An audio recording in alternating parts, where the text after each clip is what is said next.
Assalamualaikum warahmatullahi wabarakatuh. Perkenalkan, nama saya Niken Ayu dengan NIM 2004-2063 dari Prodi Ilmu Administrasi Negara.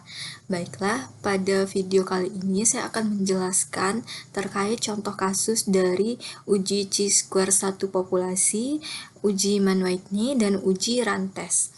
Nah, sebelum masuk kepada contoh kasus, kita akan membahas terkait satu persatu. Untuk pertama, kita akan membahas terkait uji chi-square 1 populasi. Nah, sebelum langsung kepada contoh kasus yang telah ada di tampilan video saat ini, kita terlebih dahulu harus mengetahui apa itu uji chi-square 1 populasi. Nah, uji chi-square 1 populasi merupakan salah satu analisis yang paling sering digunakan pada statistik dengan tujuan untuk uji homogenitas, uji independensi, dan goodness of fit test. Nah, selanjutnya pada statistik non-parametrik, uji chi-square goodness of fit merupakan pengujian hipotesis tentang perbandingan antara frekuensi sampel yang benar-benar terjadi dengan frekuensi harapan yang didasarkan pada hipotesis tertentu pada setiap kasus atau data. Nah, dalam penggunaannya terdapat syarat-syarat dalam uji chi-square. Yang pertama, data berskala nominal memiliki 2 atau lebih kategori. Yang kedua, data harus bersifat independen. Dan yang ketiga, data memiliki sampel yang besar. Nah, syarat selanjutnya, tidak ada sel dengan nilai frekuensi amatan atau observasi bernilai 0. Apabila data yang memiliki jumlah kategori sama dengan 2, maka tidak boleh ada nilai harapan E1 yang bernilai kurang dari 5. Jika ada, maka menggunakan uji binomial. Apabila data yang memiliki jumlah kategori besar dari 2, maka jumlah sel frekuensi harapan yang bernilai kurang dari 5 tidak boleh lebih dari 20% dari keseluruhan sel. Jika terdapat kejadian seperti ini, maka kita akan menggabungkan kategori-kategori yang berdekatan. Nah, kita langsung saja kepada contoh kasus dari uji chi-square 1 populasi. Nah, di sini telah ada contoh kasusnya, yaitu seorang manajer pemasaran sebuah pabrik kartu olahraga merencanakan membuat seri kartu dengan gambaran pemain sepak bola terkenal. Pemain terkenal tersebut adalah Messi, Ronaldo, Schneider, Torres, Xavi, dan Gerrard. Di hari terakhir, ia berhasil menjual sebanyak 120 kartu. Untuk Messi yaitu 13 kartu, Ronaldo 33 kartu, Schneider 14 kartu, Torres 7 kartu, Xavi 36 kartu, dan Gerrard 17 kartu. Nah, uji apakah popularitas pemain mempengaruhi tingkat penjualan kartu olahraga tersebut seandainya tidak ada perbedaan yang signifikan pada popularitas para pemain.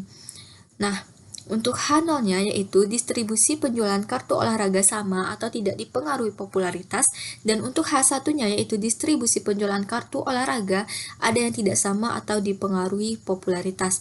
Sementara untuk tingkat signifikansinya yaitu 0,05. Nah, kita langsung saja ke SPSS. Nah, kita terlebih dahulu membuka variable view.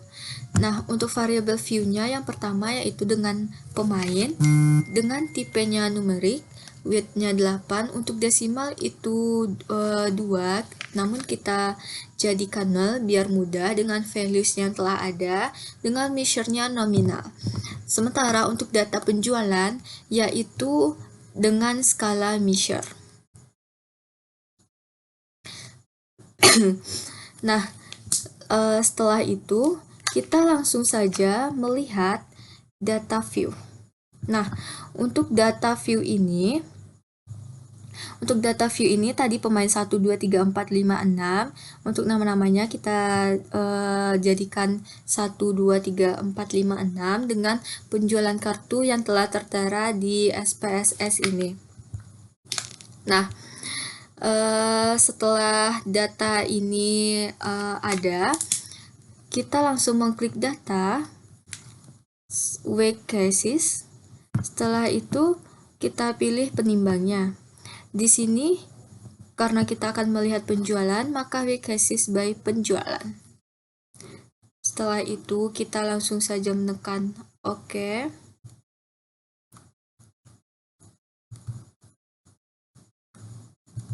Nah, sekarang kita langsung saja masuk ke analyze. Kemudian kita pilih non-parametric test. Kita di sini ada option one sample. Kita milih legacy dialogs chi-square. Kita coba juga yang chi-square ini. Di sini kita masukkan pemain ke dalam tes variable listnya. Untuk expected values-nya yaitu all categories equal. Di sini kita langsung saja mengklik OK. Nah, di sini terdapat hasilnya seperti pada gambar di bawah ini, seperti gambar di sini. Di sini muncul data observasi dan residualnya. Untuk uji statistiknya, mendapatkan chi-square-nya 27,891 dengan df-nya 5 dan asymptote-nya 0,000 sekian. Karena kita menggunakan alfa, kita langsung dengan signifikansi 0,05, karena dari values-nya kurang dari angka yang telah ditentukan, langsung kita gunakan opsi yang satunya lagi yaitu one sample. Kita tekan analyze non-parametric test dengan one sample. Setelah itu kita pilih settings dengan compare observe probability to have this result atau chi-square test option dengan all categories have equal probability. Setelah itu kita tekan OK dan kita lanjut menekan tombol run. Nah, di sini sedikit perbedaan dengan yang sebelumnya. Jika sebelumnya ditampilkan tabel yang lengkap, maka di sini ditampilkan H0-nya dengan hasil yang digunakan serta dengan signifikansi dan keputusannya. Hasilnya sama seperti sebelumnya, yaitu H0 kurang dari alfa yang telah kita tentukan. Nah, untuk uji populasi, untuk uji chi-square satu populasi sekian. Selanjutnya kita akan beralih ke uji Mann-Whitney. Baik, untuk uji Mann-Whitney, sebelum kita langsung masuk pada contoh kasus, terlebih dahulu kita mengetahui konsep dasar dari uji Mann-Whitney dengan SPSS ini. Uji Mann-Whitney bertujuan untuk mengetahui ada tidaknya perbedaan rata-rata dua sampel yang tidak berpasangan. Jumlah sampel yang digunakan tidak harus sama. Uji Whitney merupakan bagian dari statistik non-parametrik, maka dalam uji Mann-Whitney tidak diperlukan data penelitian yang berdistribusi normal dan homogen. Dan uji Mann-Whitney digunakan sebagai alternatif dari uji independen sampel t-test jika data penelitian tidak berdistribusi normal dan tidak homogen. Nah, setelah mengetahui konsep dasar dari uji Mann-Whitney tersebut, kita langsung masuk saja kepada contoh soalnya, yaitu untuk contoh kasusnya, seorang guru ingin mengetahui apakah ada pengaruh penggunaan metode diskusi terhadap hasil belajar pada mata kuliah IPA kelas 9. Untuk keperluan tersebut, guru tidak menggunakan metode diskusi pada kelas A dan menerapkan metode diskusi pada kelas B. Kemudian, guru tersebut memberikan ulangan untuk masing-masing kelas dengan soal yang sama, maka diperoleh nilai atau hasil belajar sebagai berikut. Nah, untuk nilai itu telah ada di Excel ini. Kelas A dan juga kelas B. Untuk kelas A dengan kode 1 dan untuk kelas B dengan kode 2. Nah, untuk hipotesis yang kita gunakan adalah ada perbedaan hasil belajar IPA antara kelas A dengan kelas B. Nah, selanjutnya kita langsung buka saja SPSS-nya. Setelah itu kita pilih variabel view. Nah, di sini kita tuliskan hasil dengan desimalnya 0. Untuk labelnya yaitu hasil belajar IPA. Dan yang kedua yaitu kita tuliskan kelas dengan bagian label kita tuliskan kelas.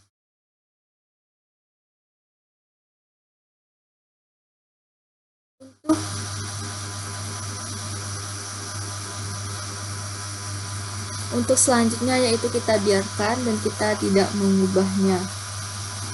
Selanjutnya pada bagian values untuk kelas yang pada bagian ini kita tambahkan pada bagian values yang angka 1, yaitu menunjukkan bahwa angka 1 ini menunjukkan kode dari kelas A. Kita tambahkan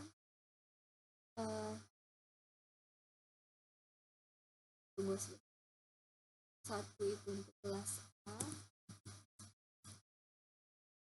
Kita tambahkan add, dan untuk values angka 2 yaitu dengan label kelas B kita tambahkan dan oke. Baik, tahap pemberian nama untuk ini sudah selesai. Selanjutnya kita masuk ke data view. Nah, di sini sudah ada dua variabel, yaitu variabel hasil dan juga variabel kelas. Nah, kita akan inputkan data yang ada di Excel ini ke program SPSS.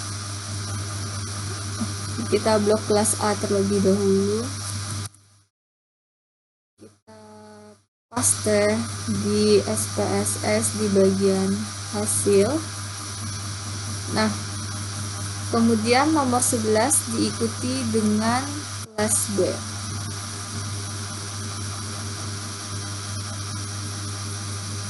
Kita copy lagi dan kita paste.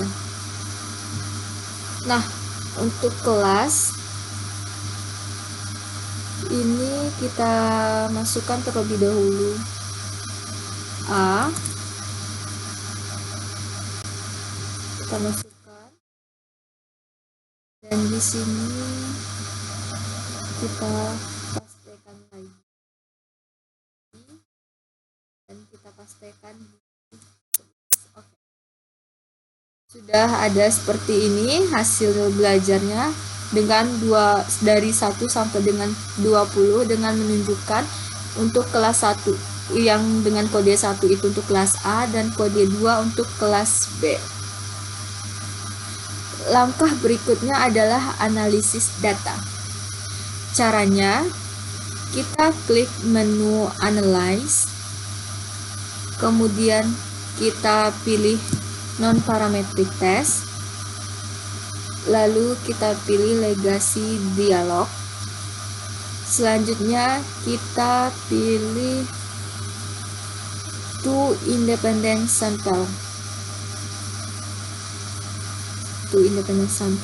Oke. Di sini muncul kotak dialog untuk To Independent Sample Test. Pada hasil belajar ini kita masukkan ke test variable list. Kemudian untuk kelas kita masukkan ke grouping variable. Nah, begini. Setelah itu define group 1 untuk grup 1. Untuk kelas grup 2 kita pilih 2, dan setelah itu kita pilih continue, dan selanjutnya untuk tes tipenya yaitu Man-Whitney U. Nah, untuk ini yaitu kita akan menguji dengan Man-Whitney dan kita langsung pilih saja oke.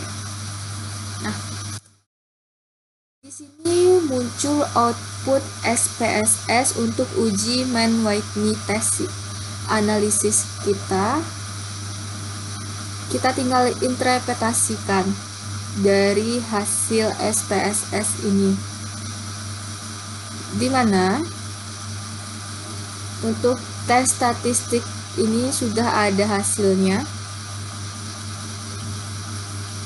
dan di sini ada range.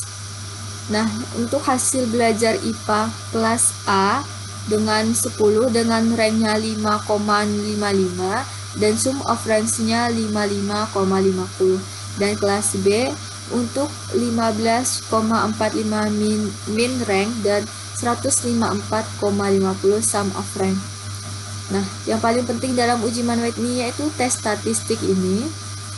Sebelum kita bahas ini, kita harus lebih mengetahui terlebih dahulu dasar pengambilan keputusan dalam uji Man-Whitney ini.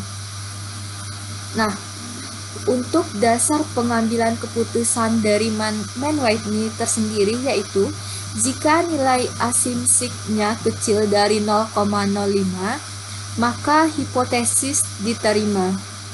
Sementara jika nilai asumsinya besar dari 0,05, maka untuk hipotesis itu ditolak. Nah, untuk hipotesis tadi yaitu ada perbedaan hasil belajar IPA antara kelas A dengan kelas B. Dari hal ini, kita ketahui bahwa nilai asumsinya sebesar 0,000. Sebagaimana dasar pengambilan keputusan dalam uji Man-Whitney ini, jika nilai asumsinya lebih kecil dari 0,05, maka untuk hipotesis itu diterima. Nah, dari hipotesis yang tadi yaitu ada perbedaan hasil belajar IPA antara kelas A dengan kelas B.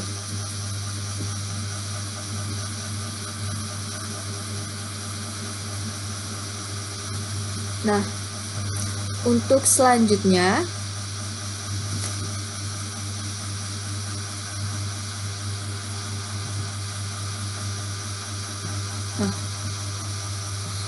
untuk hipotesisnya tadi diterima karena nilai S-nya kecil dari 0,05.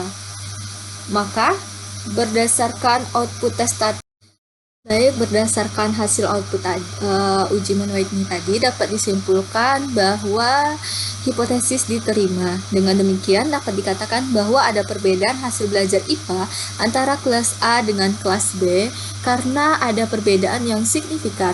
Maka dapat dikatakan bahwa ada pengaruh penggunaan metode diskusi terhadap hasil belajar pada mata pelajaran IPA kelas 9. Nah, sekian dari uji Man-Whitney non-parametrik dengan SPSS. Selanjutnya kita akan beralih kepada uji rantes. Nah, untuk selanjutnya yaitu uji rantes. Nah, sebelum masuk kepada contoh kasus, kita terlebih dahulu mengetahui konsep dari uji rantes dengan SPSS. Untuk uji autokorelasi merupakan bagian dari uji asumsi klasik dalam analisis regresi linear untuk data time series atau data runtut waktu. Uji asumsi klasik sendiri dimaknai sebagai syarat yang harus terpenuhi sebelum dilakukannya analisis regresi linear.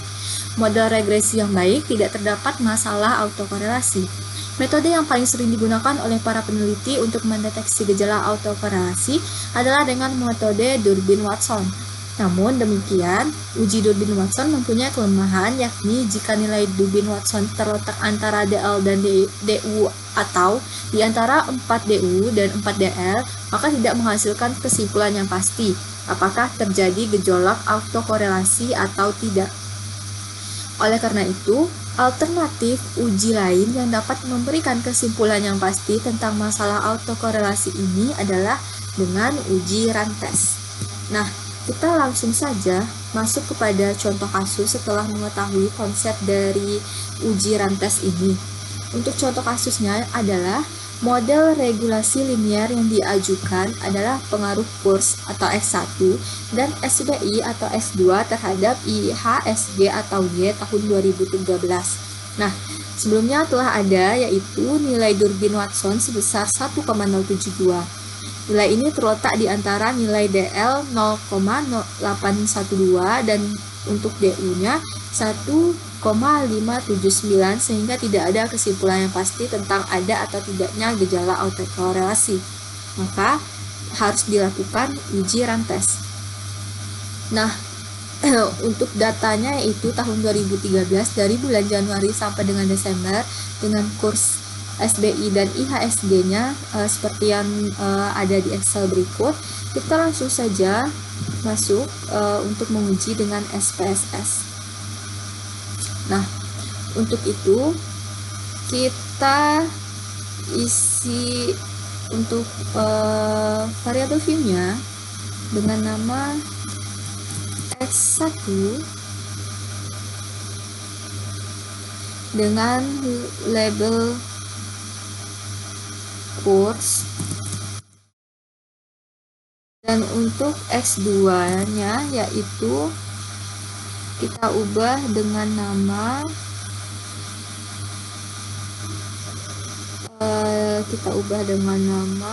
SBI.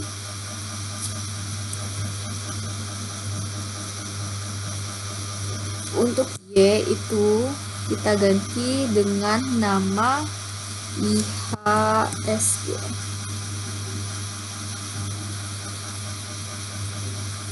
Dengan desimalnya.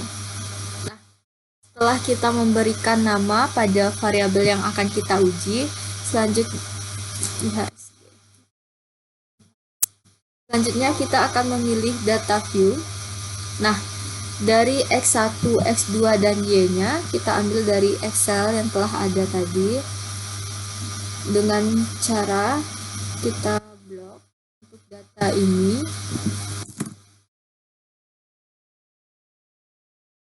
Kita copy dan langsung saja kita tempel di sini. Nah, setelah kita paste ini berisi data mulai dari X1, X2 dengan Y yang telah ada ini. Setelah itu kita pilih menu analyze, kemudian kita pilih regression, setelah itu kita pilih linear. Nah, di tahap ini kita akan memunculkan nilai residual dari regresi ini. Nah, untuk selanjutnya, untuk course kita masukkan ke dalam independen. Untuk SBI juga kita masukkan ke independen. Dan untuk IHSG itu ke dependen. Seperti ini. Kemudian kita pilih save. Dan muncul linear regression save ini. Kita berikan tanda centang pada unstandarized residual. Unstandarized residual ini. Nah, setelah kita klik centang di unstandarized residual ini, kita langsung pilih continue dan kita pilih OK. Nah, di sini muncul outputnya. Nah, karena tujuan kita melakukan analisis untuk memunculkan nilai residualnya, nah, di sini telah muncul nilai residualnya dari 1 sampai dengan 12 dari bulan Januari sampai dengan bulan Desember. Selanjutnya kita pilih menu analyze. Kemudian kita pilih non-parametric test. Kemudian kita pilih legacy dialog. Lalu kita pilih runs. Kita pilih. Nah, untuk selanjutnya muncul kotak dialog run test. Selanjutnya kita pindahkan variabel-variabel unstandarized residual ini ke dalam tes variable list atau ke dalam kolom sebelahnya. Dah, setelah selesai, selanjutnya kita langsung saja klik OK. Nah, di sini muncul output SPSS yang kita harapkan, yaitu output uji run test. Nah, ini output run test yang telah muncul. Nah, kita pahami terlebih dahulu dasar pengambilan keputusan dari uji run test.